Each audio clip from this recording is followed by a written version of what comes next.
السلام علیکم۔ غوث زمان حضور قبلہ عالم جناب زندہ پیر صاحب رحمۃ اللہ علیہ دربار عالیہ گمگول شریف کوارٹ، آج میں ان کی ایک کلمات آپ کے ساتھ شیئر کروں گا۔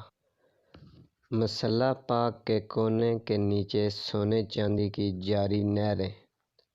1959 میں صدر پاکستان ایوب خان کے دور میں محکمہ اوقاف مارز وجود میں آیا۔ کافی سارے آستانوں پر اوقاف کا محکمہ بٹھا دیا گیا۔ اس زمن میں جنرل حق نواز کو دربار عالیہ گمگول شریف سرکاری طور پر بھیجا گیا کہ دربار عالیہ گمگول شریف جناب زندہ پیر صاحب کا دربار فیض بار جنگل میں ہے، دورے بھی نہیں کرتے، کسی سے سوال بھی نہیں کرتے، کوئی چیز قبول بھی نہیں فرماتے، لیکن لنگر باقاعدہ اور بروقت جاری ہے۔ تحقیق کی جائے کہ ان کے پاس سکے بنانے والی مشین ہے یا نوٹ بنانے والی ان کے پاس مشین ہے۔ جنرل حق نواز صاحب نے انہی الفاظ میں بات کی کہ میں حکومت کا بھیجا ہوا آیا ہوں کہ تحقیق کروں، آپ کے پاس کوئی مشین ہے نوٹ بنانے والی؟ حضور قبلہ عالم نے فرمایا، ہاں جنرل صاحب، واقعی ہمارے پاس مشین ہے۔ حضور قبلہ عالم نے اپنے مصلے کا ایک کونا مبارک اٹھایا اور فرمایا، جنرل صاحب اس کے نیچے دیکھو۔ مصلی پاک کے نیچے نگاہ ڈالتے ہی جنرل صاحب بے ہوش ہو گئے۔ اسی بے ہوشی کی حالت میں اٹھا کر غار مبارک میں لٹا دیے گئے۔ کافی دیر کے بعد ان کی حالت اعتدال پر آئی تو دوبارہ حجرہ مبارک میں بلائے گئے۔ آپ حضور نے فرمایا، جنرل صاحب، دنیا مافیا کی دولت جناب رسول اللہ صلی اللہ علیہ وسلم کے مصلی پاک کے نیچے ہے۔ جو فقیر جناب رسول اللہ صلی اللہ علیہ وسلم کے مصلی پاک کی حفاظت کر سکتا ہے، اس کی فقیری لاتعج ہے۔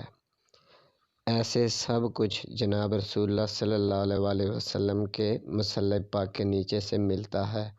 فقیر کی نظر نہ دنیا دار کے ہاتھ پر ہوتی ہے اور نہ دنیا دار کی جیب کی طرف ہوتی ہے اور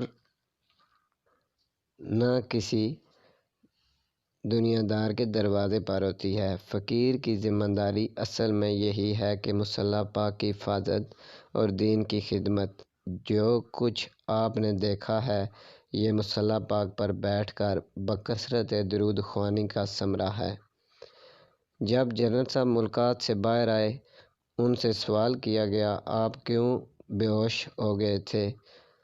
انہوں نے بتایا، جب پیر صاحب نے اپنے مصلی پاک کا صرف ایک کونا مبارک اٹھایا ہے تو میں نے دیکھا ہے کہ حد نظر تک گاڑیاں کھڑی ہیں اور گاڑیوں کی پوری باڈی نوٹوں کے بنڈلوں سے بھری ہوئی ہے۔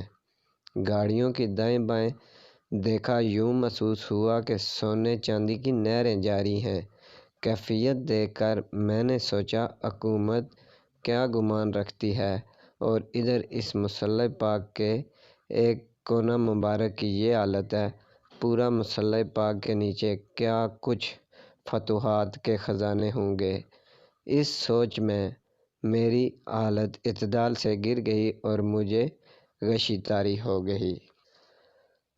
ماشاءاللہ۔ آخر میں ایک شعر، بہت اچھا یہ نکتہ مجھ کو مرشد نے بتایا ہے، درود ان پر جو بھیجے گا مرادیں دل کی پائے گا۔ نیکسٹ ویڈیو میں انشاءاللہ پھر آپ کو ملتے ہیں، تو پلیز ہمارے چینل کو زیادہ سے زیادہ سبسکرائب کریے، لائک کریں، شیئر کریں، کمنٹ کریں۔ بہت مہربانی۔